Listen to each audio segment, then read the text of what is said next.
Bonjour, je vais parler d'un épisode de Star Trek Discovery. Donc plutôt content. Alors l'épisode se concentre principalement sur la chute, mais vraiment la chute de Michael, puisque vraiment les scénaristes n'aiment pas ce personnage, parce que vraiment elle se prend mais tout dans la tronche en permanence. En plus elle est isolée sur le vaisseau. Le seul soutien qu'elle a, c'était Tyler, et il y a la grosse révélation que Tyler évoque, qui marche plutôt bien dans l'épisode, puisque Michael essaie de se rattacher à un peu d'espoir dans cet univers de noirceur en allant voir la résistance, qui est donc une composition d'à peu près toutes les espèces non humaines, hein, donc, et surtout les Klingons qui dominent. Un Klingon qui est à la tête de cette rébellion, et donc l'idée que des Klingons puissent vivre en paix avec d'autres espèces, elle espère pouvoir trouver quelque chose qui aiderait dans leur monde à unir les Klingons avec les humains. Bon, déjà c'est absurde comme quête, puisque dans cet univers, les humains sont tous maléfiques. Mais vraiment, il n'y a pas d'autre mot, hein. C'est pas que c'est un empire, ils sont maléfiques, tous. Donc il est évident que y a rien, tu peux rien apprendre des Klingons qui va te permettre de t'aider dans l'univers, vu que vos deux univers ne marchent pas du tout de la même façon. C'est assez évident. Et d'ailleurs, même, parce qu'elle fait référence à des éléments culturels des Klingons, pourquoi est-ce que les Klingons dans cet univers-là auraient la même culture? C'est chaque fois elle dit la culture de guerrier et tout, mais pourquoi? Enfin, la preuve, Starfleet, ça n'a pas du tout la même culture, hein, entre votre univers et cet univers.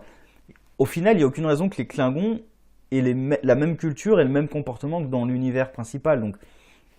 Mais elle essaie de se rattacher à ça, et en allant sur cette planète, donc Tyler fait face à Voq.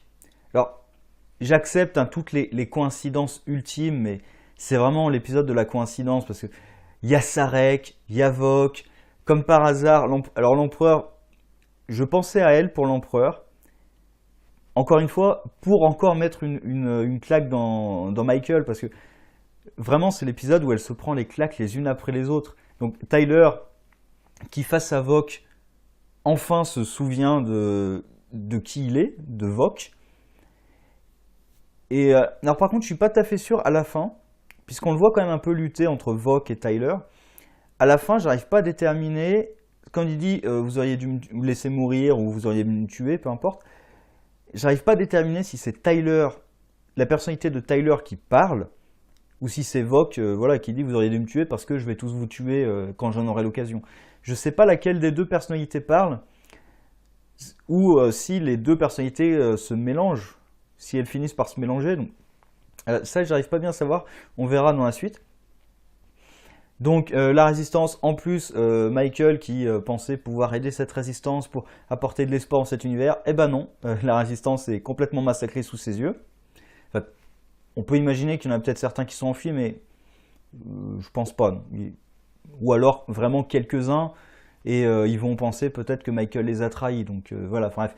La résistance se fait balayer sous ses yeux, c'est ce qu'elle voit en tout cas. Et qui est-ce qui apparaît? Georgiou en empereur maléfique, Georgiou. Donc, ah, elle est vivante. Ah ben non, en fait, elle est pas vivante vu que c'est un univers parallèle. Et en plus, c'est l'empereur du mal. Voilà, donc c'est vraiment l'épisode où Michael s'en prend plein la tronche.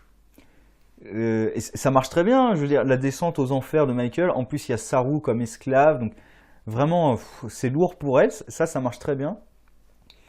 Sur le vaisseau, il découvre le meurtre de... Alors, il pense que c'est Stamets qui a tué le médecin. Comme j'ai dit, s'ils investissaient dans des caméras de sécurité, ils n'auraient pas ce genre de problème. Parce que tout de suite, ils auraient vu... Bon, comme ils règlent la question de ce meurtre dans l'épisode, ça va. Si ça avait duré longtemps, alors qu'il suffit de mettre une caméra de sécurité et c'est bon, ça règle le problème, ça m'aurait agacé. Donc, ils pensent que c'est Stamets. La Tilly pense savoir comment résoudre le problème. Alors, il y a Saru qui dit que c'est la mieux placée pour résoudre le truc. Moi, j'aurais plutôt fait confiance à Michael. Alors certes, elle n'est pas là, mais quand il dit c'est la mieux placée, bah non, c'est Michael la mieux placée en fait. C'est elle qui est la mieux placée, puisqu'elle connaît mieux la biologie et tout, apparemment. Donc. Mais bon, Tilly, il me semble pas qu'on l'a vraiment vue en tant qu'expert scientifique. Mais bref, là, elle nous sort un truc un peu... Alors, si j'ai bien compris à travers tout le verbillage scientifique Star Trek, en gros, son cerveau était connecté à travers les univers parallèles au cerveau de l'autre Stamets, vu qu'il avait des souvenirs de cet univers-là, vu qu'il l'a appelé Captain. Donc moi j'ai pensé à The One avec Jet Li, où Jet Li tue ses autres soi des univers parallèles et il devient tout puissant. En gros, l'idée, si j'ai bien compris, c'est qu'il crée une espèce de réseau entre ces deux existences dans deux univers parallèles. Donc, alors, éventuellement dans plein d'autres univers parallèles, mais là en l'occurrence c'est deux, et c'est ce qu'on voit quand il est dans la forêt. Donc la forêt, je sais pas, on va dire c'est comme ils disent, les muscles et les os de l'univers, c'est un peu ça quoi. Donc c'est la structure sous-jacente des univers d'ailleurs maintenant. Et les deux Stamets se rencontrent, donc les deux Stamets des deux univers, j'imagine, qui vont sans doute essayer de collaborer pour ramener leur vaisseau dans l'autre sens. Et peut-être que le Stamets maléfique va essayer de faire un truc contre lui. Donc voilà, bon épisode. La partie avec Michael marche très bien. Les scénaristes l'aiment vraiment pas, hein, mais il y a juste un truc, c'est quand elle est face à Vox et qu'elle accepte, qu'elle confirme ah, tu es celle qui a tué la destructrice du système binaire, je sais plus comment il l'appelle, enfin la bataille qui a eu lieu donc dans les deux univers. Et là, j'ai eu l'impression qu'elle était un peu encore en autoflagellation sur dans mon univers, c'est moi qui suis responsable de la guerre, donc j'admets dans cet univers. J'ai eu ce sentiment-là et j'aime pas. Et j'aime pas qu'il reste encore sur l'idée qu'elle est responsable de la guerre avec les Klingons dans leur univers. Enfin, c'est l'impression que j'ai eue quand elle accepte les crimes de son autre soi. Donc voilà. Alors là maintenant, ce qui va se passer, hein, c'est qu'elle va devoir passer pour Michael auprès de l'empereur.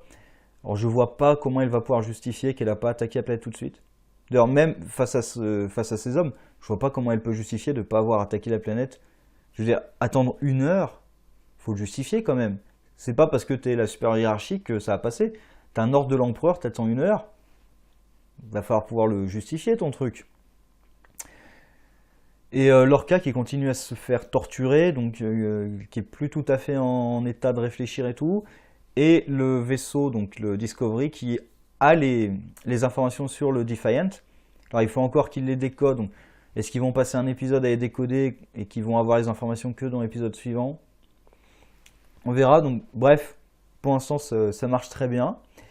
La chute de Michael est vraiment bien construite au fur et à mesure de l'épisode. Là, le personnage, il est vraiment au bas du bas. Hein. Je pense que moral plus bas, c'est suicidaire. Donc, voir ce que ça va donner aussi avec ses interactions avec Georgiou, ça a l'air sympa. Enfin, sympa. Ça dépend pour qui. Sur ce, au revoir.